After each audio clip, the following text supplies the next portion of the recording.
This is the This greatest is the loss of. greatest loss of military equipment in the history of warfare by one power.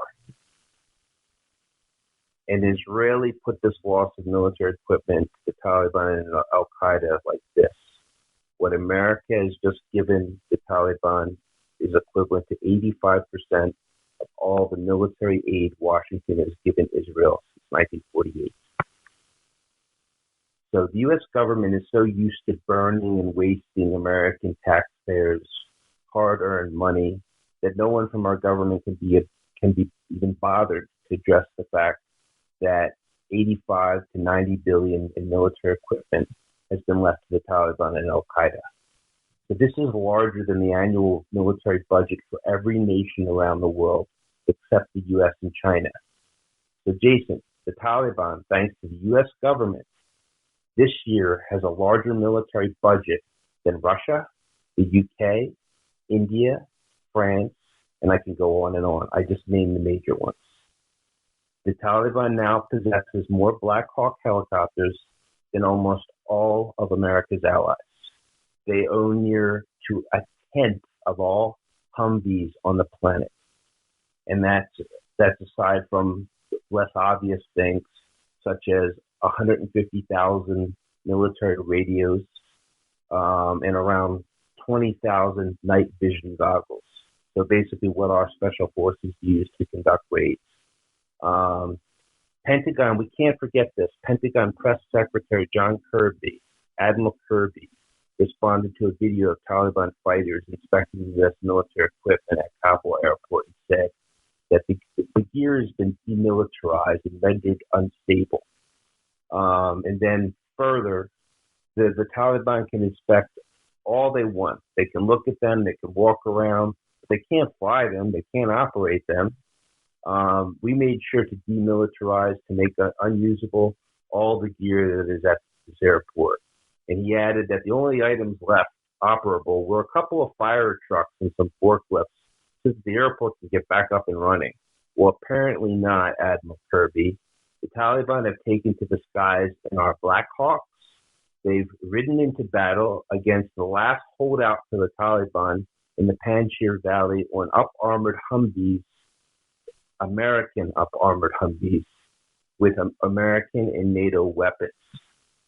And people aren't talking about it, but the Taliban highly likely got access to the remnants. I don't know to what extent it could have been nearly complete, but of incredibly sensitive, sophisticated intelligence communication systems that cost hundreds of millions of dollars, which I'm sure the Chinese and Russians will pay a pretty penny to study, dissect, and use against us. They'll give Pakistan they'll give Pakistan a free look at it, because Pakistan has been the patron of the Taliban since its inception, and Pakistan will probably in turn share elements of it with Iran and probably and possibly Turkey. The U.S. spent hundreds of millions of dollars towards building data surveillance tools for the Afghan people, but we left the databases with few data protection safeguards, and now they've fallen into Taliban hands who have information, including biometrics for verifying Afghans. There's something called the Afghan Personnel and Pay System that has data on more than 70,000 security forces members. It has more than 40 data fields, which includes phone numbers, birth dates, fathers and grandfathers' names, fingerprints, and iris and face scans. If the Taliban needs to hack the system, Pakistan's intelligence service, the Inter-Services Intelligence, ISI, which can be argued, as I was saying, to be the official founder and supporter and long-term patron of the Taliban, I think could easily provide that kind of technical assistance if needed. Plus, China, Russia, and Iranian intelligence services can certainly and probably will lend a hand,